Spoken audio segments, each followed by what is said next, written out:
you in the name of the Father, the Son, and the Holy Spirit.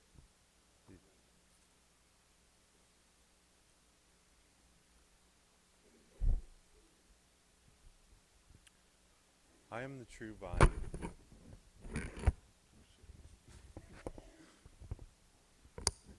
okay.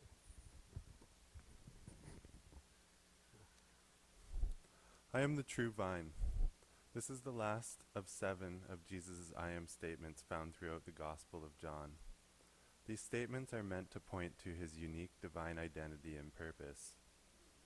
This has been a particularly influential image of God for me, partly because I am drawn to botanical symbolism in my spirituality, and living in the Niagara region, we see vines around us all the time. Jesus, in making this statement, could have chosen to use any plant, say an olive tree, and still conveyed his message, but he chose the grapevine.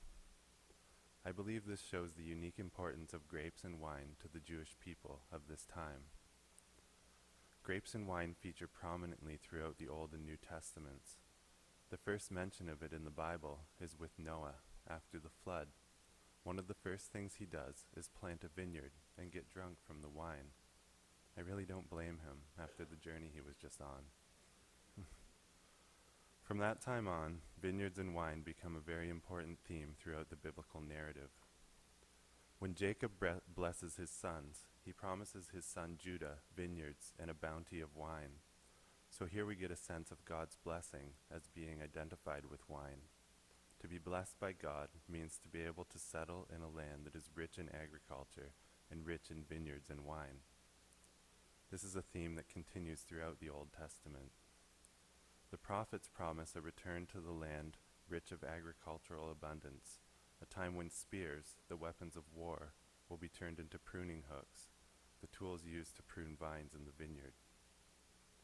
God's redemption is envisioned as being able to return to their land, to live in peace and safety, to plant vineyards and to harvest fruit from the vines, and to have an abundance of wine. Jump ahead to the New Testament. The first miracle of Jesus is to turn water into wine at a wedding after they ran out. Jesus was not ready to perform a miracle, but after being urged by his mother, he goes on to. This shows the importance of wine at weddings in the time of Jesus, as it is still today. This is no accident. This is really a fulfillment of the Old Testament prophecies. Part of God's redemption, and a sign of God's work, is that there will be an abundance of wine, and there will be feasting and joy. So the first miracle of Jesus really fulfills these longings and prophecies of the Old Testament. In perhaps one of the most significant events to our faith, Jesus shares a common cup of wine with his disciples at the Last Supper, and gives it to us all to be a symbol of his blood shed for us, a tradition we continue to do nearly 2,000 years later in remembrance of him. And it was this very night, shortly after the Last Supper, as Jesus and his disciples were on their way to the Garden of Gethsemane, that Jesus says to them, "I am the true vine." He knew that he was about to leave his closest friends, and he wanted to instill in them this wisdom, and to let them know that he would always be with them, and they with him. Some of my favorite and most meaningful symbolism from this image of Jesus is found in the following lines. Jesus says, "Abide in me as I abide in you. Just as the branch cannot bear fruit by itself unless it abides in the vine, neither can you unless you abide in me. I am the vine, you are the branches. To those who abide in me, and I in them, bear much fruit, because apart from me you can do nothing." Jesus is the original source of our Christian faith, the central stalk of the grapevine that emerges from the ground. To me, I see the roots of the true vine as being the Jewish religion, with its rich history and traditions from which Jesus emerged. Jesus grew from Jewish roots that nourished him in his teachings, which he then passed on to his disciples, the first branches. They then went out to spread his teachings, creating more branches, eventually forming the original undivided church. During this time, there were various theologies and doctrines that were unsuccessful or seen as heretical. These can be seen as branches that did not bear fruit and were pruned away. As the church grew, more branches developed. First the Roman Catholic and Orthodox churches, then further branching still during the Reformation, with the Anglican, Lutheran, and other mainline Protestant churches being the result. This branching process continues today, with evangelical, independent, and other forms of our faith developing all the time and bearing rich spiritual fruit. Now, some people would look at the state of Christianity today and see a very divided church body, but this is not how I see it. I see the many branches as different expressions of faith and the original teachings of Jesus. We are all one big family tree, or vine, all originating from a single source, Jesus, the true vine. I find that very comforting and inspiring. Now, this passage and image of Jesus as the true vine has been especially significant for me over the last few months. As some of you may already know, I have recently made the decision to leave behind my career in horticulture and training in beekeeping to pursue a career in the wine and viticulture industry. People often ask me why I made this decision, and I often don't know what to tell them because, in all honesty, it wasn't my decision, it was God's. I really don't know how to explain that to the secular world without appearing somewhat crazy, but I feel comfortable enough to share it with you all here. I left everything I ever knew and loved behind to do something I have no experience with because I felt a calling from God. That does sound a bit crazy, doesn't it? I sure thought so. All summer long, I fought it and talked myself out of it, only to be shown another sign, often related to wine and spirituality. I do recall when this idea was first planted in my head. I was visiting the Carmelite monastery in Niagara Falls when I discovered that they have a vineyard and sell their own wine. As I was out walking among the vines, the sun was shining down at just the right angle to give the leaves a radiant glow, and the verse came into my mind, "I am the true vine, and my Father is the vine grower." I thought that I could really grow to enjoy being around a place like this and seeing these grapes make their journey from vine to bottle. I realized the significant and important role that grapes and wine play in our Christian faith. I went inside and I purchased a bottle. I was inspired by the quality of the wine and the beauty of the label that portrayed a monk drinking wine and had a small description that talked about the relationship of winemaking and spirituality, and of wine and worship.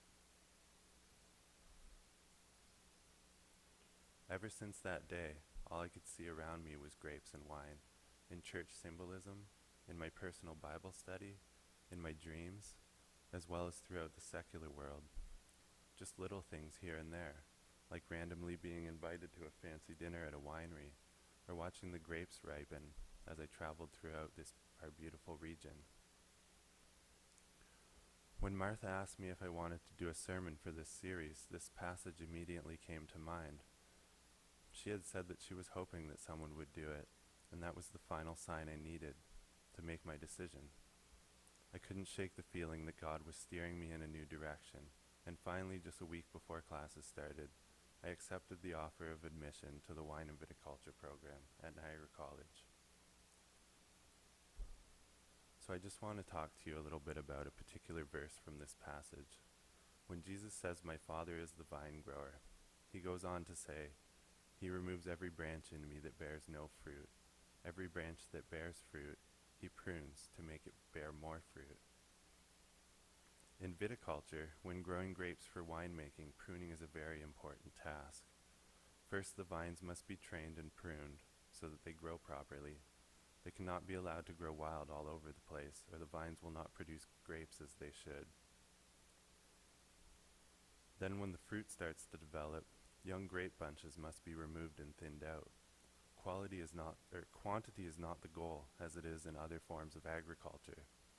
If all the grapes were allowed to develop, they would be too small, and the resulting juice would be thin and watery.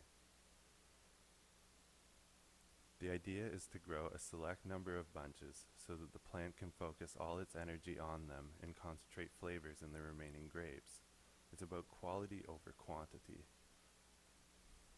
Then as the fruit develops, the leaves around the bunches must be pruned away, allowing airflow and sunlight to reach the grapes.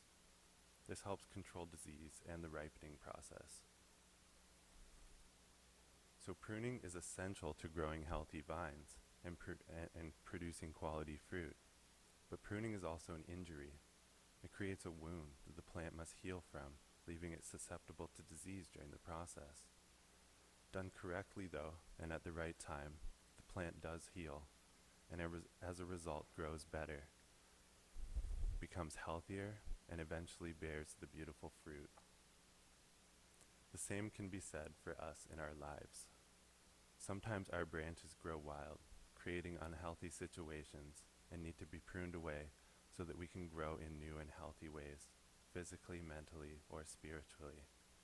But pruning hurts, and we must give ourselves times to heal.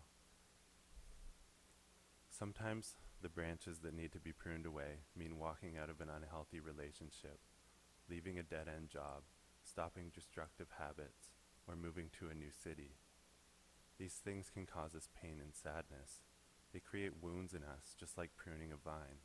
But like the vines, if done correctly and at the right time, this pruning will lead to positive new growth in our lives. I can speak to you firsthand about this sort of pruning in my life. Just over a year ago, I had to leave a relationship of over 7 years. I won't go into detail other than that I just had to do it. It was a branch in my life that needed to be pruned away, and it hurt. I was so lost and felt so alone.